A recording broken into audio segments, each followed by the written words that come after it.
ಬಿಲ್ಡಿಂಗ್ನಲ್ಲಿ first ಕ್ರ್ಯಾಕ್ನ ಈ ಥರ cut ಮಾಡ್ಕೋಬೇಕು. ಕ್ರ್ಯಾಕ್ ಟ್ರೀಟ್ಮೆಂಟ್ ಪ್ರೋಸೆಸ್ ತೋರಿಸಿ ಅಂತೆಲ್ಲ ಕೇಳ್ತಾ ಇದ್ರಿ, ಬನ್ನಿ ಇವಾಗ ಕ್ರ್ಯಾಕ್ ಟ್ರೀಟ್ಮೆಂಟ್ ಪ್ರೋಸೆಸ್ ತೋರಿಸ್ತೀನಿ. ಎನಿ ಕ್ರ್ಯಾಕ್, ಎಕ್ಸ್ಟರ್ನಲ್ ಕ್ರ್ಯಾಕ್ ಇದ್ದಾಗ ಬಿಲ್ಡಿಂಗ್ನಲ್ಲಿ ಫಸ್ಟು ಕ್ರ್ಯಾಕ್ನ ಈ ಥರ ಕಟ್ ಮಾಡ್ಕೋಬೇಕು. ಈ ಥರ ಡ್ರೈ ಕಟರ್ ಮಿಷಿನಲ್ಲಿ ಕಾಂಕ್ರೀಟ್ ಬ್ಲೇಡ್ ಕಟಿಂಗ್ ಬ್ಲೇಡ್ ಹಾಕೊಂಡು ಕಟ್ ಮಾಡಬೇಕಾಗತ್ತೆ.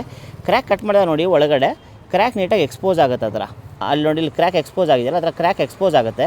ಕ್ರ್ಯಾಕ್ ಎಕ್ಸ್ಪೋಸ್ ಆದಮೇಲೆ ಇದನ್ನು ನೀಟಾಗಿ ಕ್ಲೀನ್ ಮಾಡ್ಕೋಬೇಕು. ಫಸ್ಟ್ ಏರ್ ಬ್ಲೋವರಲ್ಲಿ ಡಸ್ಟ್ ಮಾಡ್ಕೊಂಬಿಟ್ಟು ಆಮೇಲೆ ಇದಕ್ಕೆ ಸೀಲೆಂಟ್ ಪ್ರೈಮರ್ ಬರುತ್ತೆ. ಪ್ರೈಮರ್ ಮಾಡಿದಾಗ ಇಲ್ಲಿ ಒಂಚೂರು ಧೂಳು ಇರೋಲ್ಲ, ಮುಟ್ಟಿದಾಗ ಹಿಂಗೆ ಧೂಳು ಬರೋದಿಲ್ಲ. ನೆಕ್ಸ್ಟ್ ಸೀಲೆಂಟ್ ಪ್ರೈಮರ್ ಮಾಡ್ಕೊಂಡ್ಮೇಲೆ ಇಲ್ಲಿ ಈ ಥರ ಕ್ರ್ಯಾಕ್ ಟ್ರೀಟ್ಮೆಂಟ್ ಮಾಡ್ತಾಯಿದ್ದೀವಿ. ಆ ಥರ ಇಲ್ಲಿ ನೋಡಿ, ಇಲ್ಲಿ ಗನ್ನಲ್ಲಿ salient ಗನ್ನಲ್ಲಿ gun grade salient PU salient ಇಲ್ಲಿ ಯೂಸ್ ಮಾಡ್ತಾಯಿದ್ದೀವಿ. ಯಾಕೆ ಅಂತ ಹೇಳಿದ್ರೆ ಅದು ಹೈಲಿ UV ಸ್ಟೇಬಲ್ ಇರುತ್ತೆ.